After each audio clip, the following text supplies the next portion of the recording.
Send.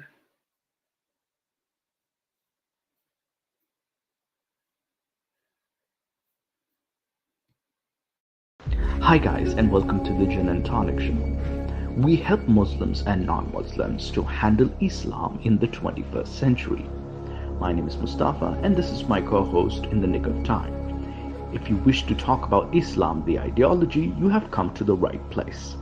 We cover current Islamic news, Islamic scripture, some crazy comments, and a weekly topic about Islam to examine, critique, and analyze. If this is not enough Islam for you, please drop by our Discord to discuss any further questions about Islam.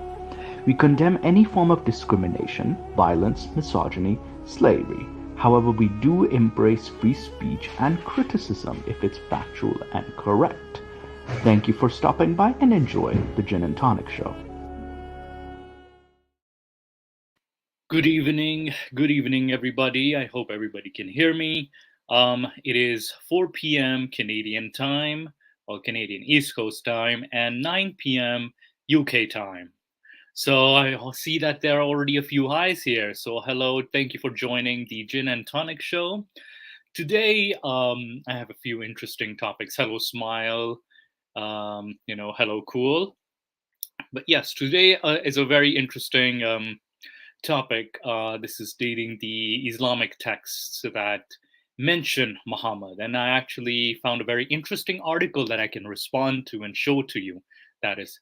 But before we go there, I did want to share a news item that came across prior to, before we get to the meat of the video. So this happened in Pakistan. So, of course, it happened in Pakistan. So there's, let me just open the article for you guys and share the screen. Also, my co-host Nick is not here today. I apologize for that. Currently, he's in the hospital with his nephew, so he's tending to his nephew. So he shot me a message. I hope everything is okay. Please give him, just giving him a shout out. Hopefully everything's okay, and nothing serious is happening. All right. So apparently, there's a famous singer in Pakistan, Shagil, and she sent prayers to a recent rapper, Sidhu Moosewala, when he got shot. He was shot with 30 rounds in his village in Punjab, India. So she was sending condolences. She's a singer in Pakistan. She's 23 years old, and she's come on Coke Studio on season 14. So when she's sending the prayers, she's sending these heartbroken, may his soul rest in peace, blah blah blah. And I saw this story. The funny thing is, I saw this story happening. And she said, I've been getting a lot of messages like this. So someone said, as a Muslim, you are not allowed to make dua for non-Muslims when they die. So she said, I've been getting a lot of messages. Just wanted to inform everyone that I'm not a Muslim. I'm a Christian and I belong to a Christian family and can make prayers for people from different religions. So a Christian Pakistani singer just, got harassed because she sent prayers to a non-Muslim, and they all assumed that she was a Muslim. So this is the level of intolerance. And there's another funny response when she posted that. There's this Syed Hassan guy. Of course, I'm glad she exposed. I'd prefer people like this exposed. He's like, fuck off. So what else do you think? But you are living in Pakistan, and this is Muslim state. So you're not be tolerant in the case. Whatever your religion, but in Pakistan has been occupied by Muslim religious. Keep in mind. This is kind of a crazy comment section. What the hell is he even saying? Like, what the heck? And she actually stated, and if you send me messages like this, you're getting blocked. And yes, I do read messages whenever I have the time. So, there were some heartwarming messages too, mostly getting messages of heartwarming. People who are telling you they're lying. As a Muslim, you can make prayer for any human, respect of religion.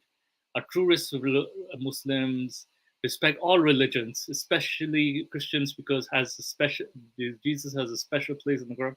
Block all these people and just be with you. Happy with the positivity, but this one's kind of complicated. This one's a bit complicated. So can't say like just because Jesus has a place. Christians, on the other hand, don't in the Quran. Like you can't make friends with them. Chapter 5, verses 51 to 54 states that you can't make, a Christian your ally. That is.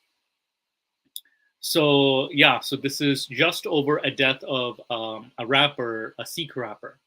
So this was the news item that I wanted to share with you. So now I'm going to actually share a lot of things for today. So yeah, culturally, the broken edges does not help. It really doesn't. So it's very like it's crazy how he's just like just so what like the other guy Sayyid Hassan guy was like all over her. It's like what the heck. So hi Nim Grace, hi, and hello Culture Dini again, hello Onit. But yeah, so let's go to the meat of the video. There's an article I found which was very interesting by IslamicAwareness.org, and it talks about the inscriptions mentioning Muhammad.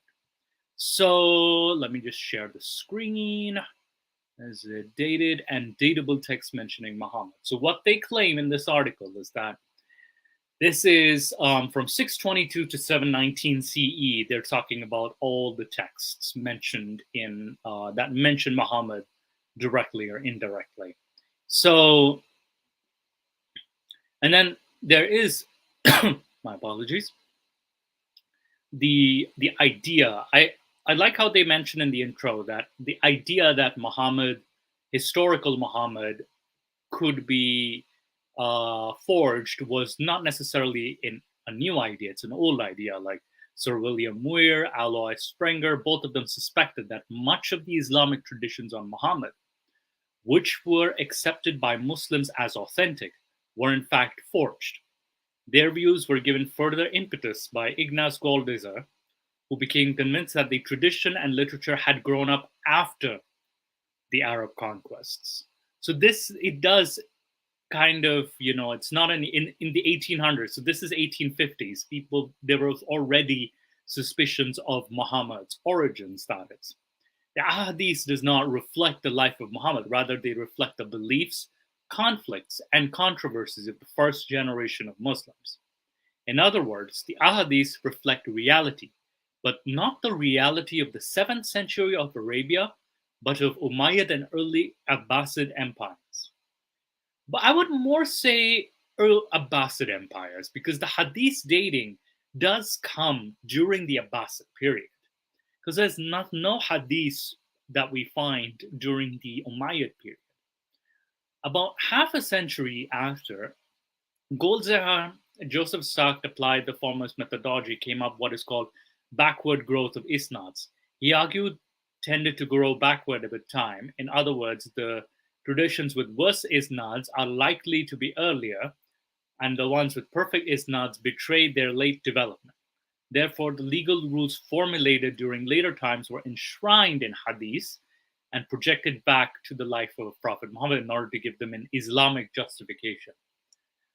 It kind of gives me an idea that, the hadiths themselves seemed more like legal documents that were being perfected for years and years. This was being perfected.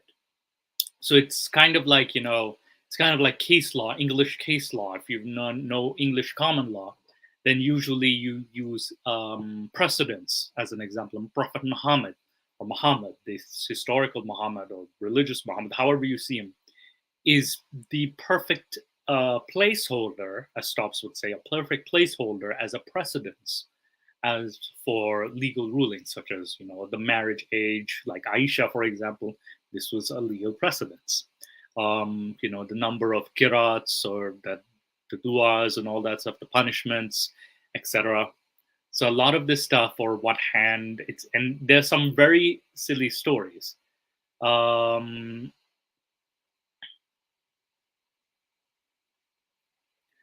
Sabios in 661.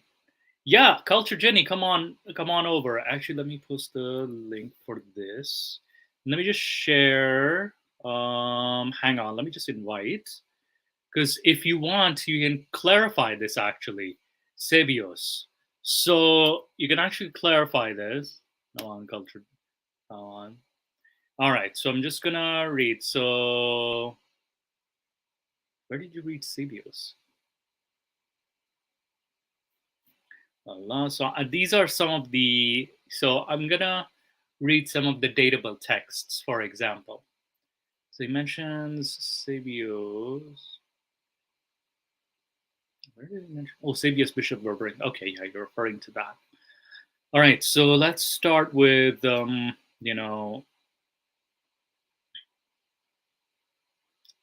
call it. It's because this is a very detailed article, and it does mention the work of Robert Hoyland, that is, on the rise of Islam, to collect all the non-Muslim evidence. So, yeah, hang on, Culture Ginny. Yes, you had a comment about Sabios. Not really. That was just in the beginning, but it can become important later. Okay. Let's spare it. Okay. So would you like to join me in responding to the claims of this article? Yes, about a hadith. We actually know that they already began during the Umayyad period with Jafar as-Sadiq and al-Baqir. But keep in mind, Jafar al-Sadiq was kind of like in the crux of that, like in the middle period, because this is during the time but al-Baqir, his predecessor, was, Imam al-Baqir, the fifth Imam, the allegedly fifth Imam. So, but the thing is, there's not a lot of, what do you call it? The earliest hadith I found was Muwatta bin Anas bin Malik. Yes, he's the earliest complete collection. Yeah, so there was no complete collection until the. No, we don't have complete collections. That is true. Yeah, but we do have remnants of various hadiths from earlier, which and ideas which point towards their existing earlier collections. Okay, so yes, so that's thank you for the correction, because there's no complete hadith work during the Umayyad period. More complete hadith works come during the Abbasid period status. So just a clarification. There probably existed complete official variants of, because they talk about it in, I remember this source, but they talk about it exactly in this period before. Shafi talks about something like that. And I think it's in his Risala, but I don't know. But anyway, the thing is, there was probably some sort of Umayyad tradition of hadith collection. However, we don't have any complete example of it. We just have remnants. Yeah, and that actually would have been very helpful if we actually had a complete or at least something from that, something a bit more complete, and we just don't find anything of the hadith status. So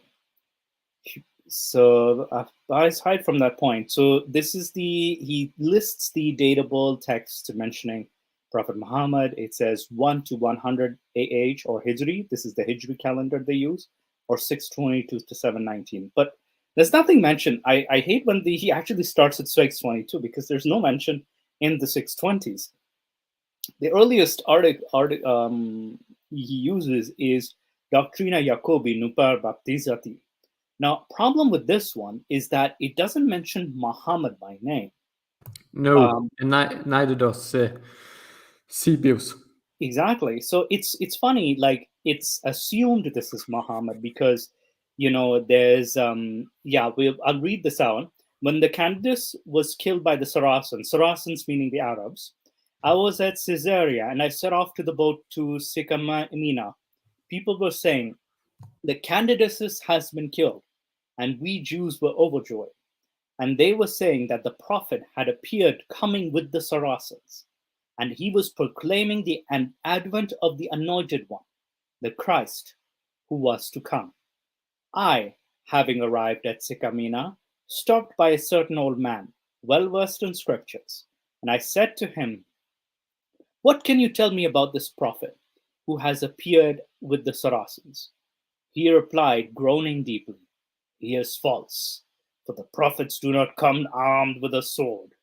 Truly, they are works of anarchy being committed today, and I feared that the first Christ to come, whom the Christians worship, was the one sent by God, and we instead were preparing to receive the Antichrist. Indeed, Isaiah said that the Jews would retain a perverted and hardened heart until the earth should be devastated. But you go, Master Abraham, and find out about the prophet who has appeared." So I, Abraham, inquired and heard from those who had met them that met them there that there was no truth to be found in the so-called prophet, only the shedding of men's blood. He also says that he has the keys of paradise, which is incredible.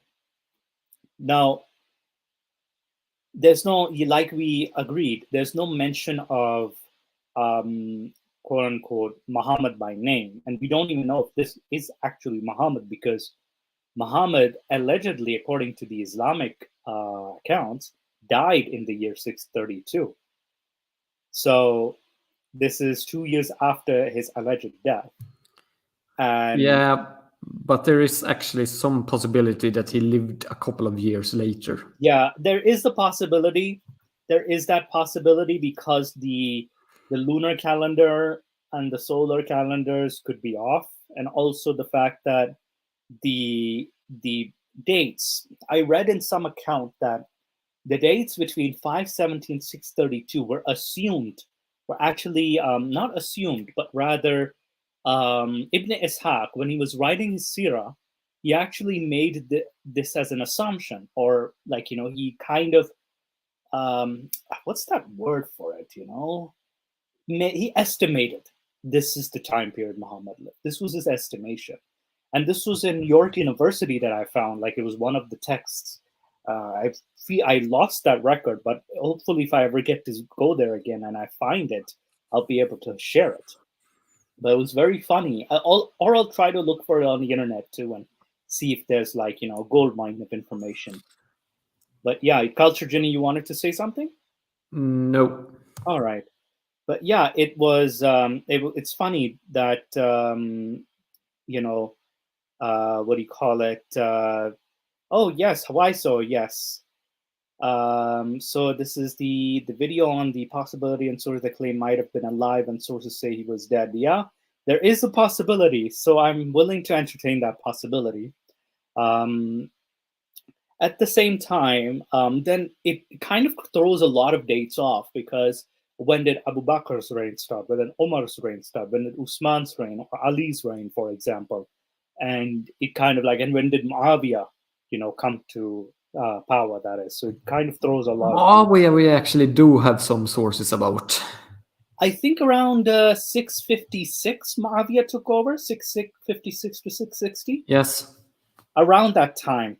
So it's just the first first four caliphs we have not a lot of information about. The Rashidun Caliphate. But yeah, this is, in this source, basically it's not, the keys of paradise, I think Stubbs mentioned it, that it was Musaylama who said that he had the keys of paradise. Muhammad never mentioned that he has the keys of paradise. That was never a saying by him.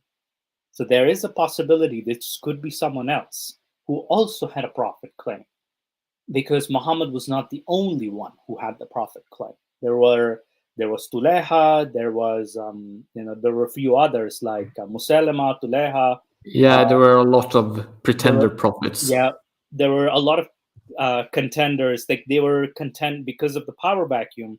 There were a lot of people, who had prophetic claims. There was even a child who had a prophetic claim too. That Muhammad kind of saw him as the Dajjal. So then this is a record of the Arab conquest of Syria. So there's a much faded note, codex containing the Gospel of Matthew. And this note appears to be penned soon after the Battle of Gabata, 636, in which the Arab inflicted a crushing defeat on the Byzantines. Wright was the first to draw attention to the fragment. It seems nearly contemporary notice of you, which was also the. So let's see if so. The author talks about olive oil, cattle, ruined villages. The parish priest or monk, he could read and write and worthwhile. Okay, so I'm going to look at the text. And in January, they took the word for their lives. The sons of Emesa, hymns, and many villages were ruined, killed by the Arabs of Muhammad, or it technically says, by the Arabs of Muhammad, and a great number of people were killed and captives were taken from Galilee as far as Beth. And those Arabs pitched camp beside Damascus.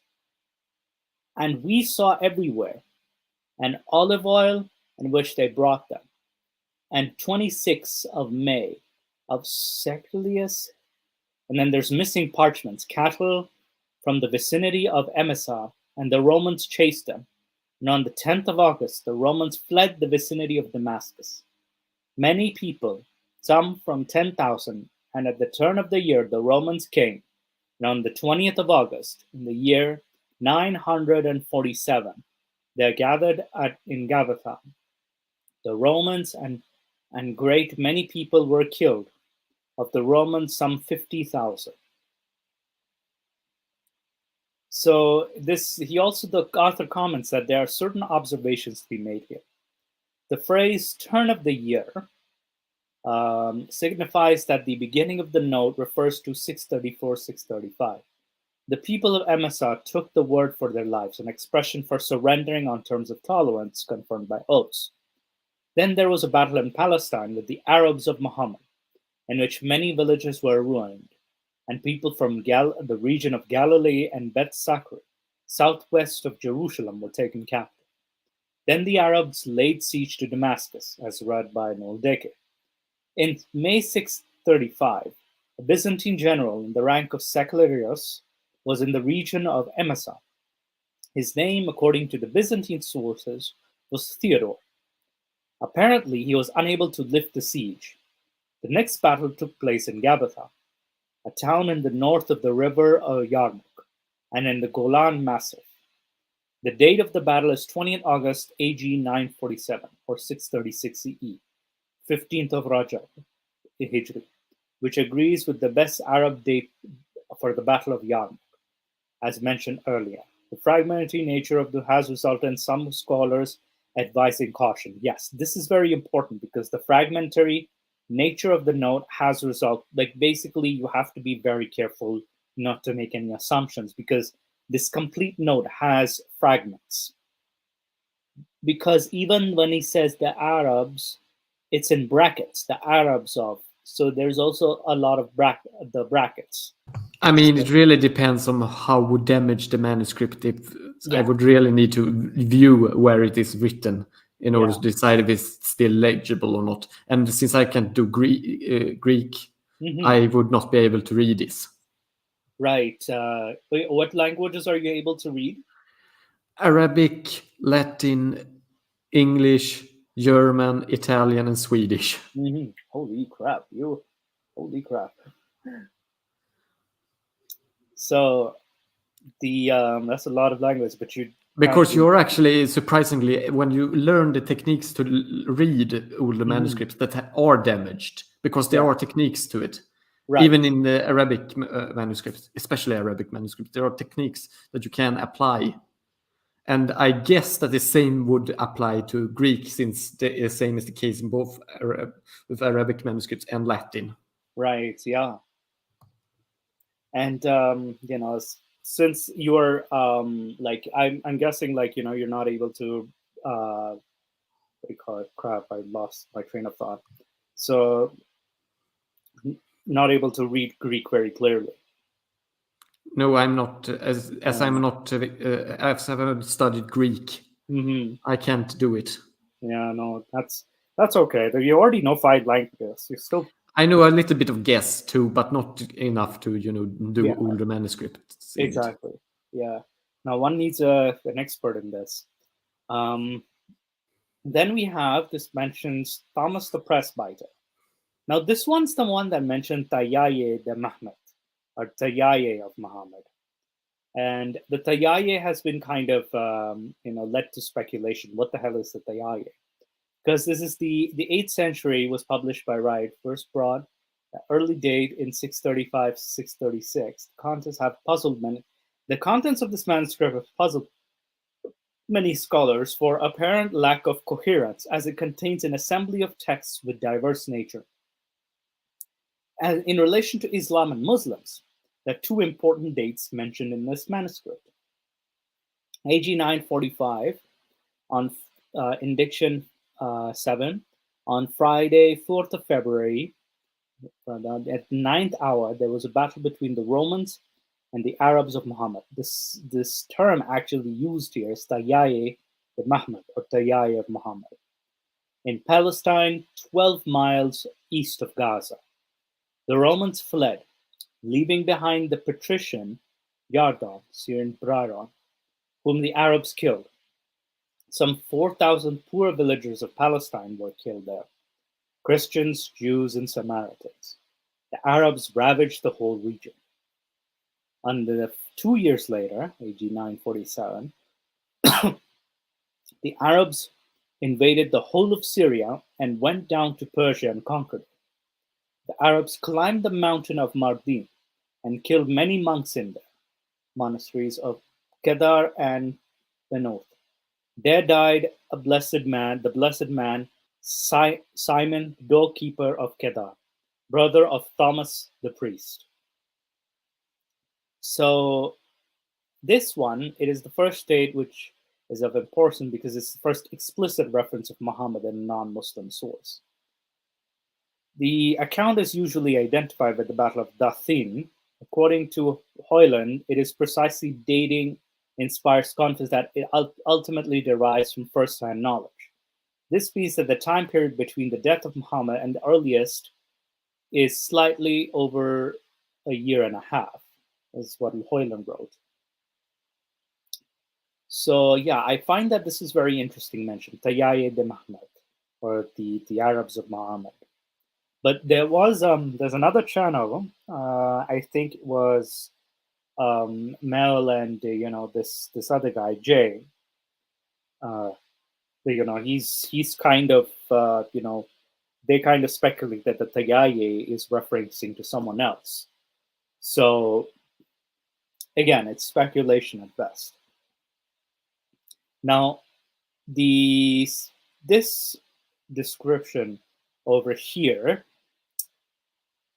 this is Jerusalem 32 inscription mentioning witnessing 3 disciples of Prophet Muhammad. If I click on this, oh, it does take me to another page. Okay, so this is an inscription witnessed by 3 companions of Prophet Muhammad, 652 CE. So this one, allegedly in Arabic, says, Assalamu alaikum wa rahmatullahi wa barakatuhu. Yes, it is. So this is figure original kind of photograph. So this is Bismillahir Rahmanir Rahim. Allah was Zaman or Rasulullah. Rahman. So this is the Arabic that's written here. The date is 652. So this is an inscription. The translation for the non-Arab speakers as follows: in the name of God, the beneficent, the merciful. Then there's 2 or 3. There's I would say like not recognizable.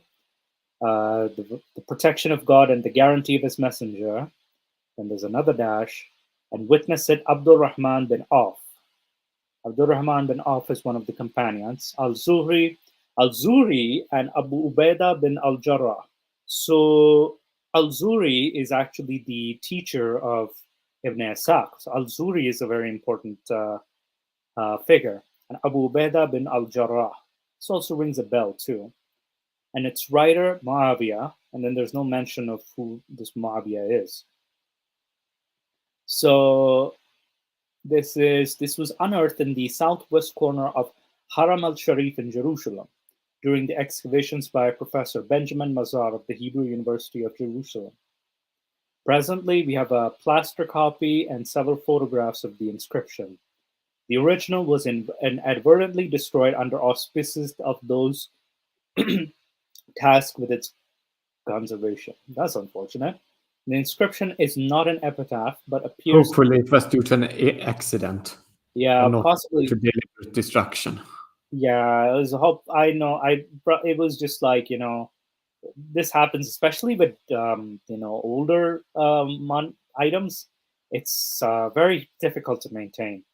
They can Yeah, be yeah, destroyed very because easily. there is also the fact that sometimes things just get lost and destroyed in processes due to Yeah, mistakes. yeah, and also, yeah, there was the I think the funny story was of the Dead Sea Scrolls. Apparently, there was a lot of like problems with its maintenance, and some things were destroyed, and like the scrolls themselves were really sensitive. Yeah, So it was quite but unfortunate. this was a stone tablet, Yeah, and I actually think that the pictures are good enough in order to reconstruct line 2 and 3. I mean, they are good enough for me, to at least that I would try to apply maybe some. yeah, like it can be somewhat readable, even in the Arabic text. I recognize a lot of the Arabic text. I know, like, some of the lines may not, like two or three it mentions here, are not, readable, but like I, some of I'm the lines. I'm not an expert on reconstructing old Mhm. Arabic manuscript, but I would still believe that this would be still reconstructible. Yeah, this But should be. it would take time for someone to sit down and actually do it. Yeah. And this is an interesting tablet too. It's a very interesting tablet because it mentions the name of Al-Zuri Abdurrahman bin Auf, like a companion, as well as Ubaida bin al-Jarrah, so another companion. So it's like three known figures, three known allied companions of Muhammad. So this, even though I would say, and a certain Muawiyah bin Abu Sufyan, I don't think this may not be Muawiyah bin Abu Sufyan, but it could be. Moavia is kind of a little bit of an extreme name. Do you Yeah. know what it means? What does that Muawiyah mean? Yelling female dog. Really? Yes. Yelling female dog. Yes, but a lot of Arabic names are actually very interesting when you look at them. They are named very. I mean, Muhammad means honored, but Yeah. many Arabic names are actually the opposite of being honored. Oh. They Because, are actually kind of insulting yeah, because Sahaba. there existed this belief that if you gave someone a name that was very insulting and very bad, the opposite would happen because they kind of fought kind of like Murphy's Law, but in inverse. Huh. So that's why Abu Sufyan kept his son's name Muawiyah?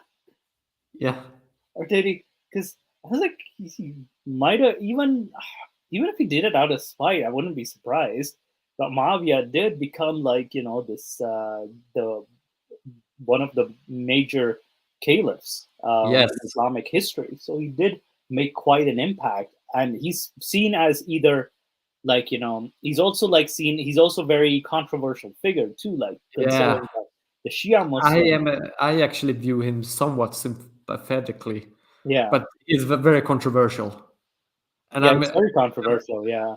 I'm actually planning a couple of months in the future to maybe make a video about him. Oh, dude, definitely. I would love to check that out. And if you're ever doing a live stream or anything like that, I would come check it out.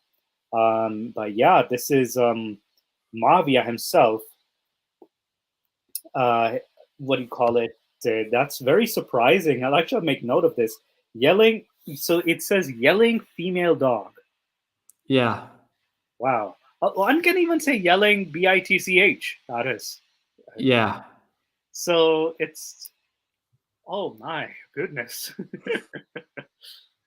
So yeah, he's also seen as the biggest villain in Shia history too, like one of the biggest villains too. And Yeah, that's But and but then this is one of the funniest things is that these are real, words. These names, yeah, most of them. So yeah, I actually, there was once an old manuscript I was working with where they referred to a guy with the name Khabil, and that means fool or dolt. Khabil. Yeah. Yes. But is it Khabil? No, that's Qabil. Qabil is different. Yes. Khabil. I said Khabil. Yeah. So And Khabil. so they are saying, oh, and this honored man that I've learned so much from, Mr. Dolt. Wow. It's kind of Wow. funny when you read It's it. kind of funny. Like I heard that Hurera Abu Hurera, like the Abu Hurera. Hurera literally means Little cat. Is kitten. that true? Little kitten. Yeah, it means kitten. It's like what? Like it means little kitten, and this is the most quoted man of the Hadith literature too. So there's some very Abu Huraira, father of the little kitten. father of the little kitten. Yeah, I mean Abu Bakr, father of the camel fowl. yeah. Oh wow, that's because in But that was actually a nickname given to him right, because when he worked so much with camels, right, and right. one asked him, "Aren't you going to get married soon?" And he responded kind of with, "Oh, but I'm busy with my camels." He still ended up having children, though. He still ended up Yes, having he did, but Aisha, Muhammad, and Abu but, Bakr, and but when you read a lot of these stories, yeah, we are going to get to the hadith later, but you actually realize that a lot of these people were actually rather normal humans. yeah, very ordinary humans, and very, very simple-minded too. Uh, Funny too at the same time. There's very funny stories as well. Oh, I So, wouldn't call Muhammad simple-minded. Definitely not. so I would say crazy. Let's say narcissistic, but No, I yeah, wouldn't. I wouldn't even call him that. I wouldn't say. I would say crazy though. I would say narcissistic because, like, especially with the visions and everything. But yeah, there's some mental stuff. Maybe. Yeah, I'm actually. I rather view Muhammad as a very clever politician or leader. because I view him as more of a person with the. It's it's not necessarily like as a clever politician would also be a narcissist, right? So as a narcissist as well. So it's just that this is someone who's clever, but also in a weird way. In some aspects they're deluded, but in some aspects they're very clever too. So it's like a narcissistic personality disorder. They know how to play with people. So that's the kind of person I view Muhammad as. Assuming, Maybe. I mean, we are applying our logic and our philosophy to people from the 7th century. oh no, it's not our philosophy. It's kind of it's actually a Yeah, but mental our disorder. mentality. When I read, or we can take it later. It becomes Yeah, important later in the hadith. Good. yeah. So okay, so we kind of looked into this. So then, yes, we are in CBOS. You wanted to say something about CBOS, and I think even Wiso said that this is not authentic, but this is used a lot. Yeah, but what I read a translation of it, Right. since I can't, read Okay. So, Armenian or Greek that's pertained to have been in. And the only thing that I could find is that it's very vague. It mhm. just says more or less an Arab invasion, and that they have some sort of religion. So because is this true? Like what's written, the claim here is that at that time, a certain man from along the same sons of Ishmael, whose name was Muhammad, is that mentioned there? And I actually read it as well. Now not the same translation, but I just thought that this could be the honored one. It could be Right. Muhammad, but yeah. So a merchant, as if, oh, it says the honored one, as if by Mahagod's command, appeared to them as a preacher and the path of truth. He taught them to recognize the God of Abraham, especially because he was learned and informed of the history of Moses. Now, because the command was from on high, at a single order they all came together in the unity of religion. Abandoning their vain cults, they turned into to the living God who had appeared to their father Abraham. So Mehmet legislated for them not to eat carrion, interesting, not to eat drink, not to drink wine, not to speak falsely, and not to engage in fornication. He said, "Write an oath, God has promised this land to Abraham and his seed after him forever." And he brought about as he promised during that time while he loved Ishmael. But now you are of the sons of Abraham, and God is accomplishing his promise to Abraham and his seed for you. Love sincerely only the God of Abraham, and go seize the land which by God gave your father Abraham. No one will be able to resist you in battle because God is with you. Now, what are your comments on this generally? It was a long time since I checked updates, but this looks much more clear to actually be the case Right, of, actually a clear reference to Muhammad if he was a merchant. right. Because if so, what you're saying is that the manuscript that you read was not very clear and was very vague. Not manuscript, but translation. Right.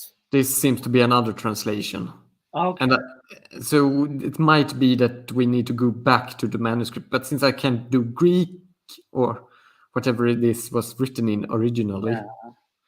it could be problematic. But it could be very clear. It could be that this is far closer. Yeah. No, it's definitely you know something that I think this. Let me just see the 1 second. I think Weisso said something. Yeah, never mind. Okay, so let's go to the next one.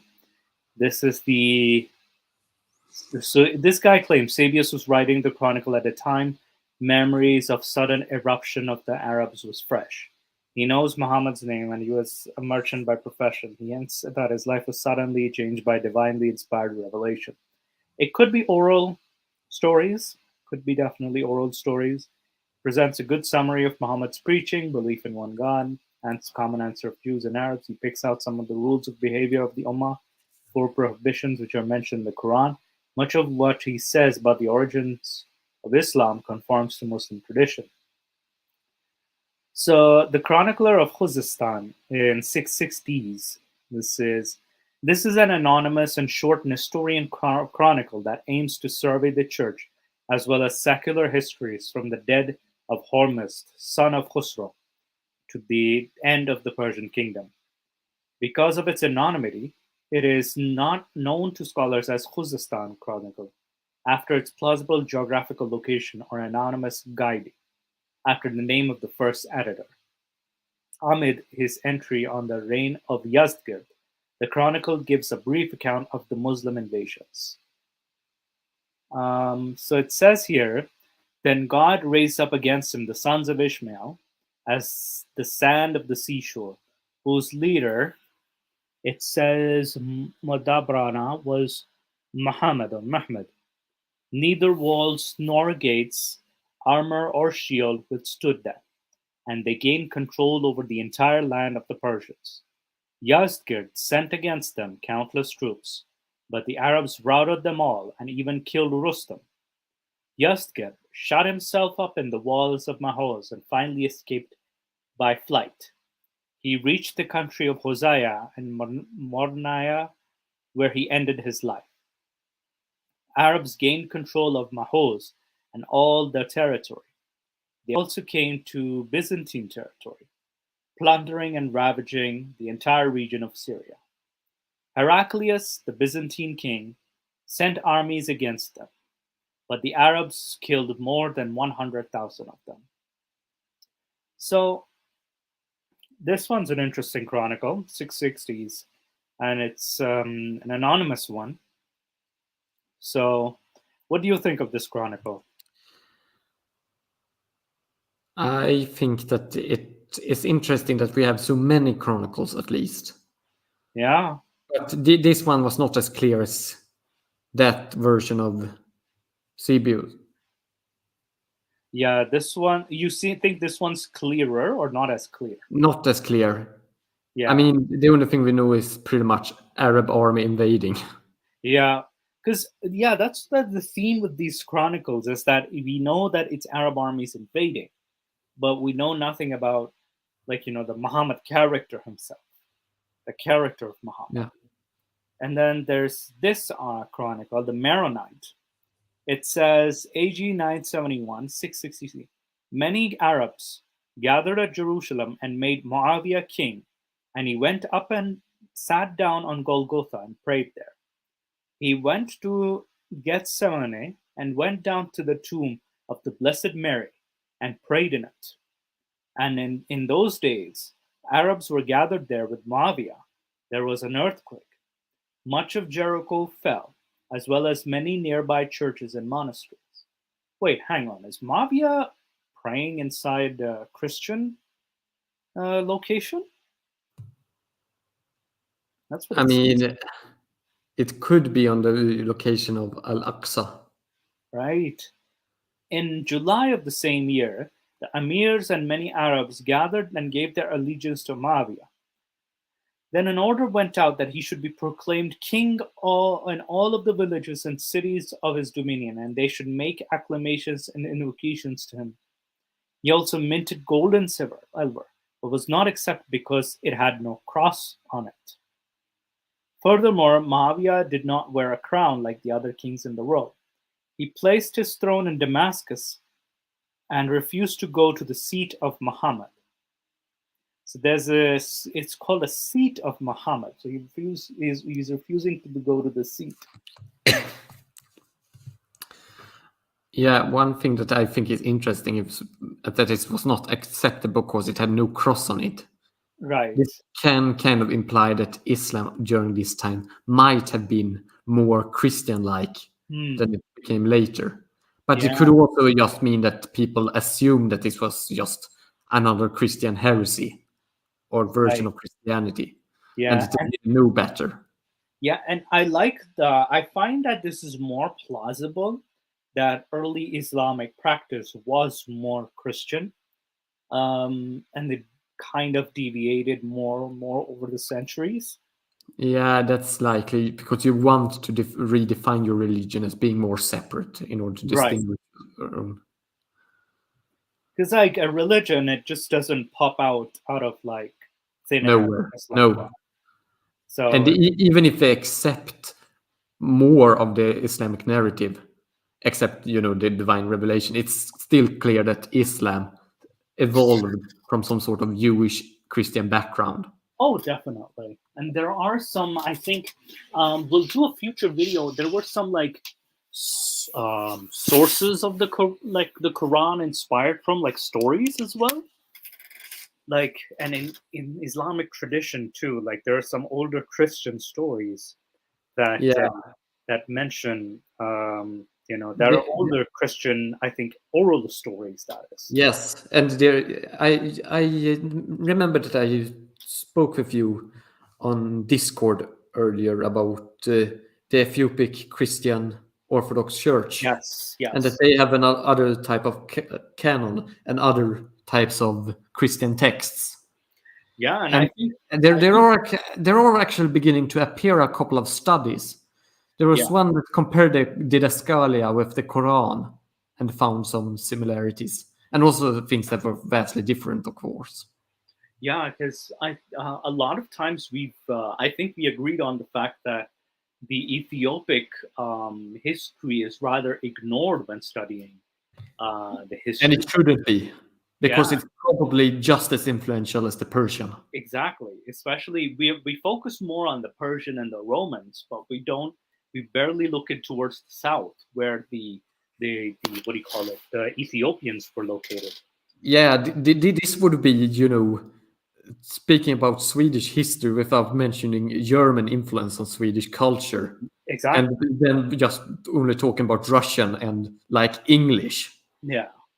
Yeah, no, it's ignoring a big chunk, a good area that was in existence during that time, and it did have an influence till the city of Yathrib, that is pre-Islamic Yathrib. So it did have influences there. Now this one says, sorry, we'll just continue with this. Pinasina, earliest papyrus mentioning Dhimma. So it mentions the Dhimma. Let's see here. Okay, so this is Assalamu warahmatullahi wabarakatuh. So this is the manuscript. Wow. Oh, Readable. probably you could look into. Oh, someone has Sure. done it. A good job Yeah, yeah, here. yeah. I mean, Bismillah this looked worse than the stone tablet. I know, right? This is And actually like very. I think this the reason why the stone tablet has not been written down is because no one has been sitting down and done it. Here, someone has done his work. Yeah, and I think this one also because the paper itself, like it just got older as well, Yeah, and so it was more. I mean, we still have the pictures and yeah, copies of the stone tablet, and then it doesn't become a question of time. We need to do it now. yeah, yeah. So it's definitely like I'm glad someone wrote down the Arabic as well. And Yeah. there's two letters basically, Bismillahir Rahmanir Mhm. Rahim. This also starts with it misses the Bismillah, but of course one can kind of insert it. Allahir Rahmanir Rahim. So two letters that is. So these are Mani'ain Ghais al Yazid al Yazid bin Yeah, Aid Salam. So Yazid is mentioned here. yeah, So we'll see the translation for our, for our help. So is Arabic and Greek text. The place is in Nisana, Ojal al Hafir in Palestine. So the contents are the first is Bismillah ar-Rahman ar-Rahim, or in the name of God, the most merciful, from Bayan ibn Qais to Yazid ibn al Aswad and Ubaidullah ibn, we don't know his father's name. Peace be upon you. I praise for you, God, who's beside whom there is no other God. God does not like wrongdoing or corruption, and as regards to you, I did not appoint you to a job for you to act sinfully and behave unjustly in it. That which will you will be sorry for will suffer for you is there is some missing to you and taking possession. Indeed, your way of thinking is despicable. So there's some missing parts, but and you can take the worth of it, financial worth of it. Even though I have dash for as regards Yazid ibn Fayed, there is not due to him. So it's basically a letter of payment and some yes, form of financial transaction, yeah, and it's due to him. And the people of Nasana have the protection of God and the protection of His messenger. So do not reckon that we acquiesce your corruption and injustice in the respect when this letter of mine reaches you, then and what I dash by God, this missing parts unjustly, or else I will take it in advance from your assets until such time that I'm satisfied that whoever of you is doing that will be penalized. So it's basically a sort of like a letter of hey, stop doing this, a demand letter, a very demanding letter. So take it's a legal document practically. And goodness not lead you. It is incumbent to between two sect either peace be upon either dash dash peace be upon you and the mercy of God. So not easy. Wassalamu alaikum wa rahmatullahi wa. So he doesn't say wa barakatuh. Wassalamu alaikum wa rahmatullah. So that's how he ends it. Peace be upon you and the mercy of God. And in the second letter, same thing. How he ends. So in the name Bismillah, so like in the name of God, most merciful, from Bayan ibn Qais to Yazid ibn Faid. So this is Bayan ibn Qais writing to Yazid ibn al-Aswad, and this person is Yazid ibn Faid, the second letter addressed to him. Peace be upon you, and I praise for you, God beside whom there is no other God. Further, I was not aware that Ibn Hussein was wresting from you a village that you are supposedly in charge of. So, so if dash off him, and then that is fine. Otherwise, let us dispatch to it someone who can take full charge of it. Peace be upon you and the mercy of God. This is an interesting letter, the second one, because it's Bayan ibn Qais to Yazid ibn Fayed. And there's an Ibn Hussein who was wresting from you a village that you're supposedly in charge of. Someone's trying to take over your village. I wonder what the incident was. So, this is the earliest datable item of the documentary evidence attesting to the concept of Dhimma. In this particular, Dhimma Allah was Dhimma Rasulihi. Dhimma is already mentioned twice in the Quran, namely Surah Tawbah, but this is just it's in a different context though. It's a very different context.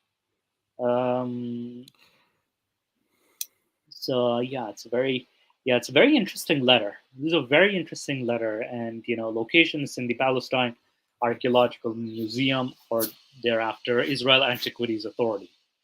So this is a very interesting, what do you call it? Yeah, and it's an interesting comment by Wiesel. Dr. Richard Donner talks about how Christians and Muslims used to pray in the same building, just on different sides. Yeah. And then he also sends a link of a video for Muslims praying with Christians, and a claim that Muslims used to think it more important to be a believer as opposed to be a believer as opposed to believer. So this is very interesting. Um, so let's go back to, we just looked into this manuscript. Let's go back. There's a lot of papyrus. So this is a dracham, is another, so the thing, due to him payment. So it's more in terms of the payment, that is, that they have the protection of God. So protection, dhimmat means protection of God and the protection of the messenger. So dhimmat Allahi, dhimmat Rasulihi. So it's protection in this context. Along with dracham of Abdul Malik ibn Abdullah Zubairi, governor of Bishapur, 685 to 686. This piece of evidence is the most datable documentary text to Muhammad indirect. So this guy says this is an indirect mention. So these are the coins, I'm guessing. Are these are, it's a seal. So it's a seal of Abdul Malik bin Marwan. So, and the seal is 1.11 point diameter. So, and from the left to right, so from the, it says, Le Abdullah, for servant of God, Abdul Malik, commander of the faithful. So it's his seal, Abdul Malik's seal. So this is very interesting. And then there's some birds here. So this is in the two opposing lions. So, and it's located in the Istanbul Museum in Turkey. So this is a very interesting, what do you call that? Where's Muhammad mentioned? So it says, margin says, La ilaha illallah wahdahu la sharika laha, lahu Muhammadur Rasulullah. There is no God but God, the one without partners. Muhammad is the messenger of God. So this is that what it says in the margins? So this is what it says in the margins right here. So this is interesting that it says La ilaha illallah wahdahu la sharika lah. So it's like that there is no God but God, one without partners, and Muhammad is a messenger. Yes, this is very interesting. So this is from 685 to 686. So this is another interesting, it's a seal of Abdul Malik. So I think we start to see a picture during. So did we see no, this was the lead seal we saw. Now there's a half Syrian rattle in the name of Caliph Abdul Malik bin Marwan. I'm around the same 685 to 705. So this is the way. Bismillah, la ilaha illallah, wahdahu Muhammadur Rasulullah, Allah Abdullah Malik, Amir al-Mu'mineen, Amar Allahu Lid al-Amir, So what it says here in the translation, the center, it says, in the name of God, there is not but God. He is the one. Muhammad is the messenger, servant of God. Abdul Malik, the commander of the faithful, ordered by the Amir al-Walid. So this is Laid al-Walid, Amir Bahala al-Walid. So this is a, what is a rata? So a half Syrian rata. So this is what it is. It's a type of. What is it? Isn't a rattle a type of measurement? I'm not. I'm thinking. Yeah, so I'm thinking too. Oh, Let's. yeah, this weight. Yeah, it's a Oh, measurement. it's weights. Okay, it's like the kind of measurement weight. Okay, and this is Yes. what we found in, you know, it's a half Syrian rata. So this is interesting. And this says here, these are the 7 milestones on the Damascus road, Jerusalem road, during the reign of Abdul Malik, 685 to 705, so the turn of the 7th century. Some of them can be seen here. They start with the typical formula of Bismillah ar-Rahman ar-Rahim, Wahdahu la sharika lah, Muhammad Rasulullah. So this is very interesting stuff. This is, there is no God but God. Without partner, Muhammad is the messenger of God. Let's see this. So the inscription of Zubair, earliest. Where did it take me to? Okay, so this is the inscription. No, this is an inscription from, in the name of 644, in the name of God. I, Zuhair, wrote this at the time Omar died in the year 4 and 20. So Omar died in the year 644. Interesting inscription. And this is written on a stone, like literally carved on a stone by the Zuhair, this guy. So it's very interesting. It's not much here. Okay, let's go back. So there's another Adracham of Abdul Malik. There we go. This is another one.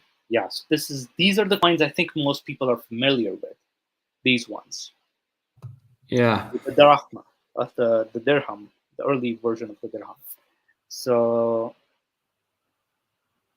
the adverse field, it says it's the late Arab Abdul Malik bin Abdullah. Observes Bismillah Rasulullah, so in the name of God, Muhammad is the messenger.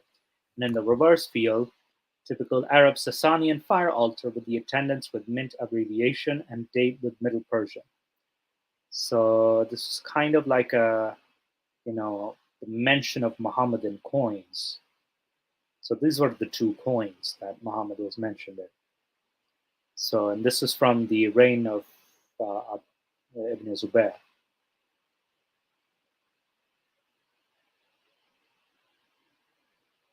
No, Abdul Malik, my bad. Abdul Malik. Sorry. During the reign of Abdul Malik, not Ibn Zubair. All right. So now there's John Bar Penkaye, 687 CE.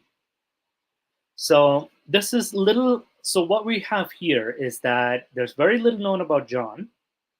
He was a native of Fenech in northwestern Mesopotamia and a resident of the monastery of John Kamur. It was in the monastery he wrote Kitab al-Musli, which is Book of Salient Points, and dedicated to a person called Sabrisha, the abbot of his convent.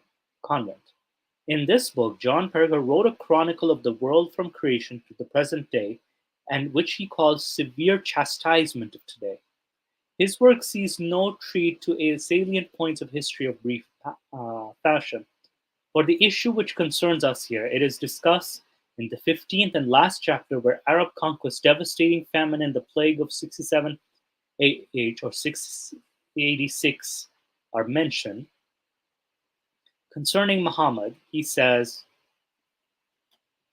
having let their dispute run its course after much fighting had taken place between them, the Westerners, whom they called the sons of Umayyi, gained the victory, and one of their number, a man called Muawiyah, so Muawiyah is mentioned, became king, controlling the 2 kingdoms.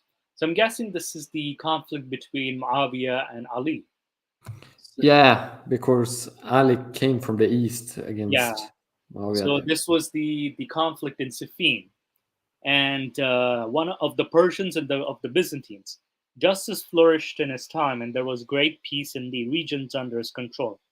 He allowed everyone to live as they wanted, for they hold, as have said above, an ordinance stemming from a man who was their guide, Mahadiana, concerning the people of the Christians and concerning the monastic station.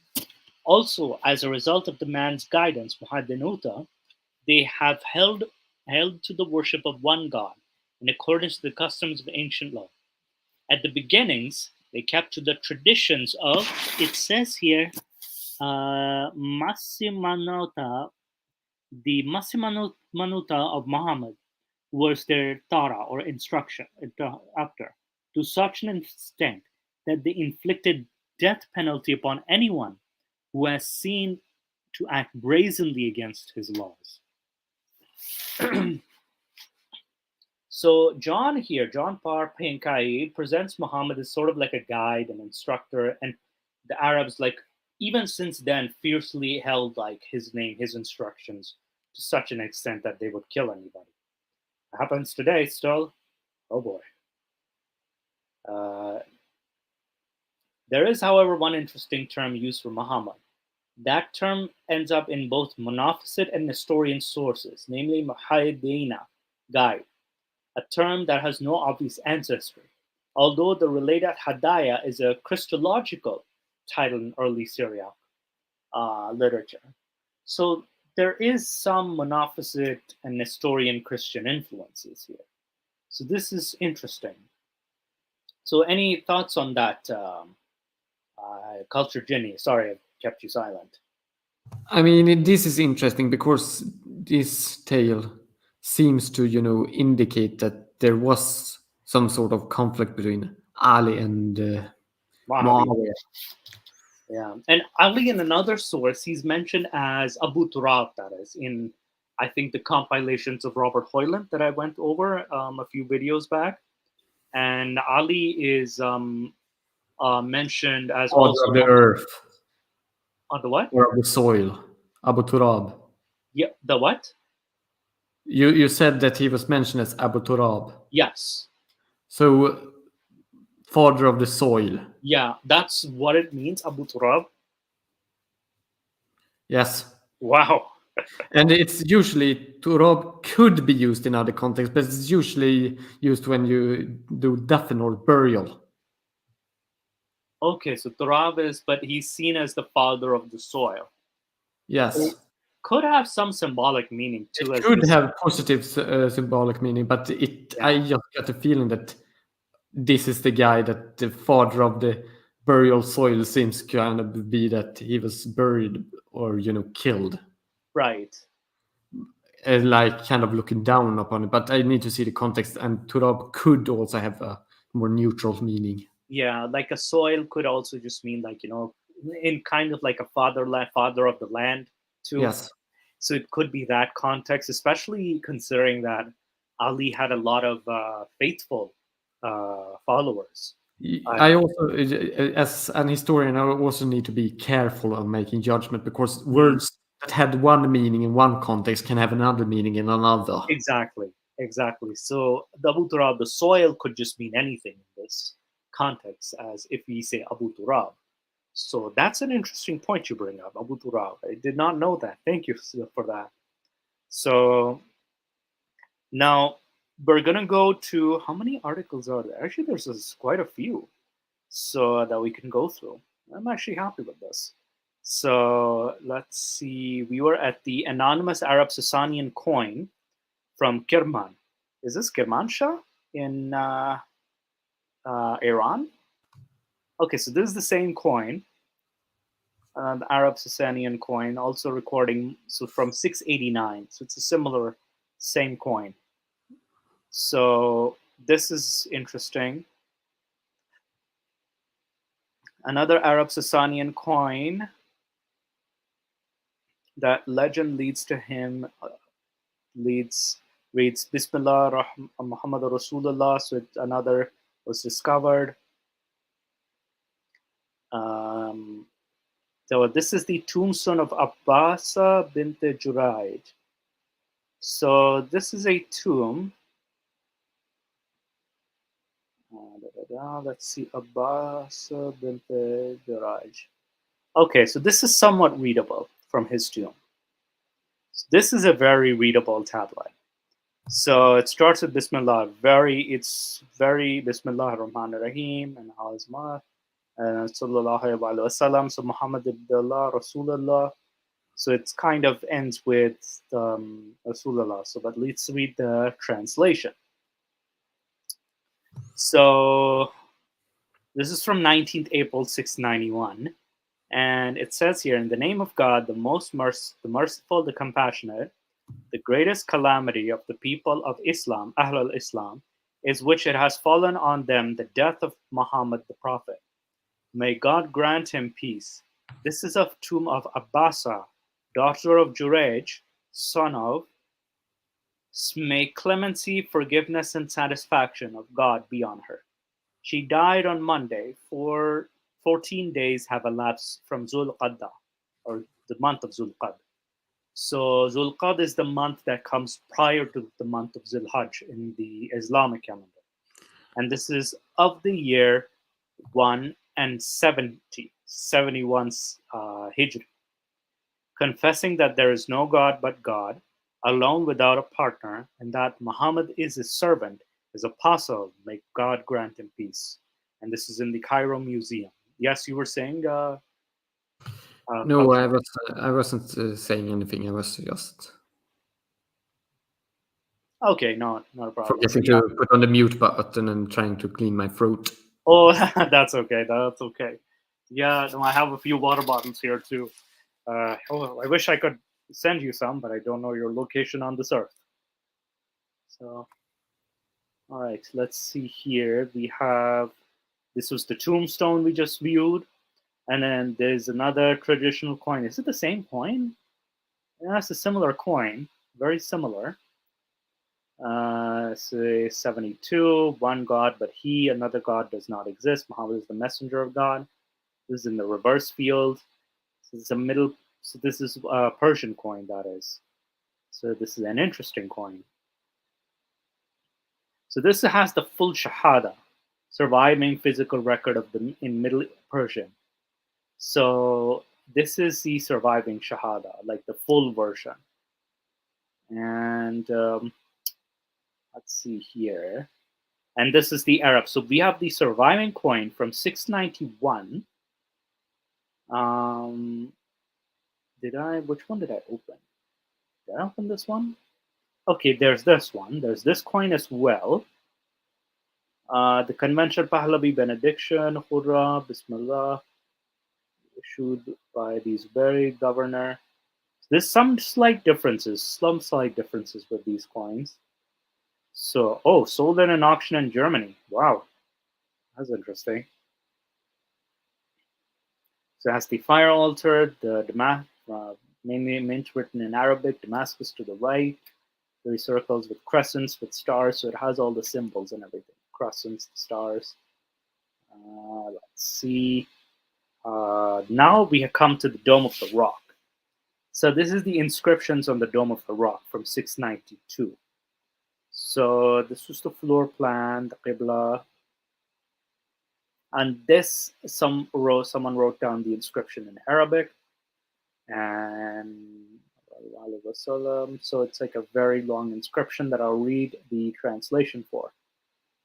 So this is from which? So this is the inner octagonal arcade. So this is from the inner side. As it says, in the name of God, most merciful, passion, there is no God but God, but He is the one. He has no associate unto Him, sovereignty unto Him, and He has power over all things. Muhammad, it mentions Muhammad. So this is a clear mention of Muhammad. Is the servant of God and His messenger. Lo, God and His angels shower blessings on the Prophet. O ye who believe, ask blessing, salute him with a worthy salutation, blessing of God, nor utter and concerning God, save the truth, the Messiah. Do not exaggerate. Okay, so it says here, do not exaggerate in your religion, nor utter aught concerning God, save the truth.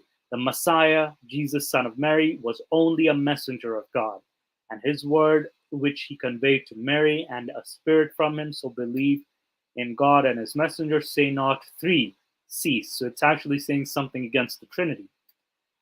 Better for you. So the Northeast says, better for you. God is the only one God, for it be removed from his ancestral mercy that he should have a son. His is all that is in the heavens and all in the earth.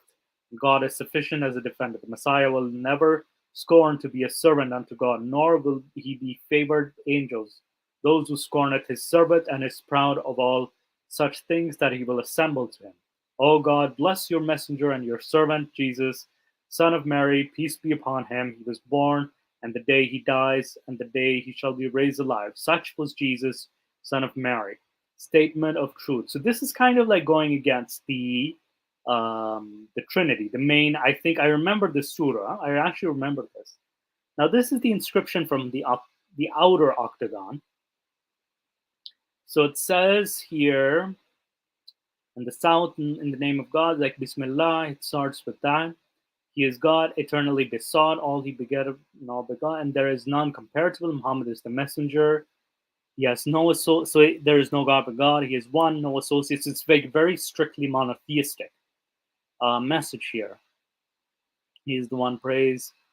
Is there a mention of Jesus here? Okay, so in this one, there's no mention of Jesus here, but I think there's mention of the Jesus on the inner octagon, so the inside the octagonal space, whereas on the outside, there's the may accept his intercession. So Muhammad is also seen as an intercessor, and is this intercession on the day of judgment on behalf of his people. So this is very interesting. And really, oh my goodness, monumental Kufik. The inscriptions on the door can be rightly called as the big daddy of all the first century Islamic. So these inscriptions are the mosaics as known in the figure below. So these inscriptions have copious amount of Quranic verses. Dome of the Rock, built by Abdul Malik. And if I remember correctly, one of those Quranic verses are actually slightly different from the modern qira'ats. Right. Wait. So you saying which one of the scripture is different from the modern qira'at? I don't know which one, but I've heard it somewhere. Okay, you've heard it. Yeah. Entirely. Look into this too. If there's like some difference with the modern one. So the modern recitations. So this one. So we just did the inscription, the inner octagon. There was the copper plaque inscription at the Dome of the Rock. So it says here Muhammad is the.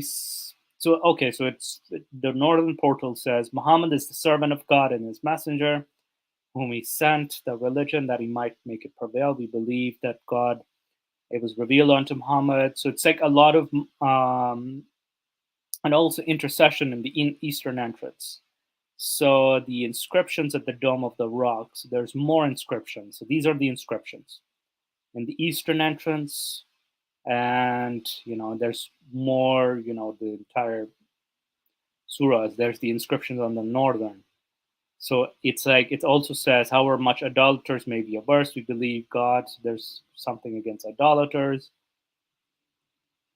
So Muhammad, his prophet, and there's mention of Muhammad as your servant, your prophet. You accept his intercession, and the preceding one, through which we are your mercy from Satan and are saved by your punishment.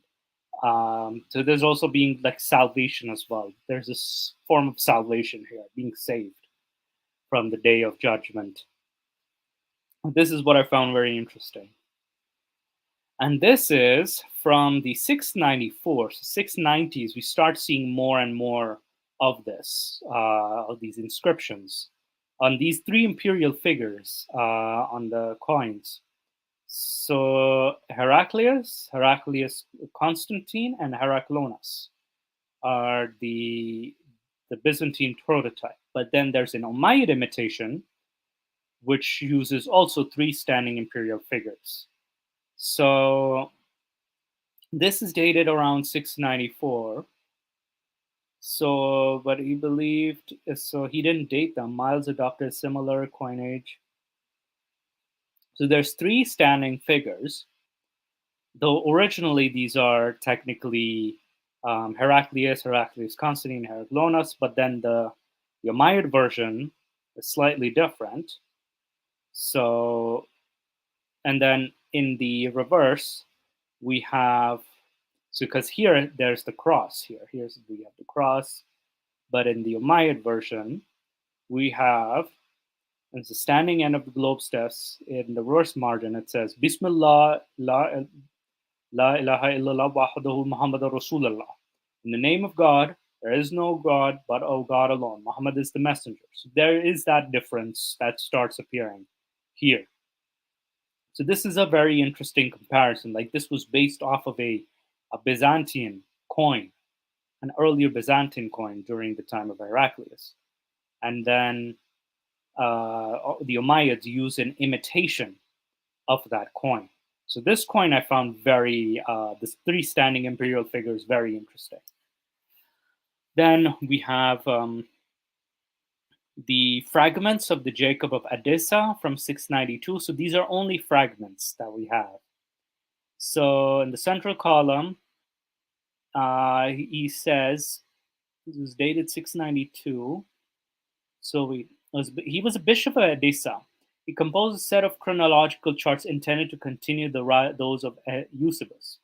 Only fragments from the 10th or 11th century remain, covering the 7th century only down to 631. Elias of Nispes informs us that Jacob of Edessa composed his chronicle and is confirmed by Michael the Syrian, the 12th century, whose the Theodosius of Edessa. Brooks has convincingly demonstrated that this chronicle was a work of Jacob's, but with a qualification that is not a full work of Jacob, only a series of extracts from it.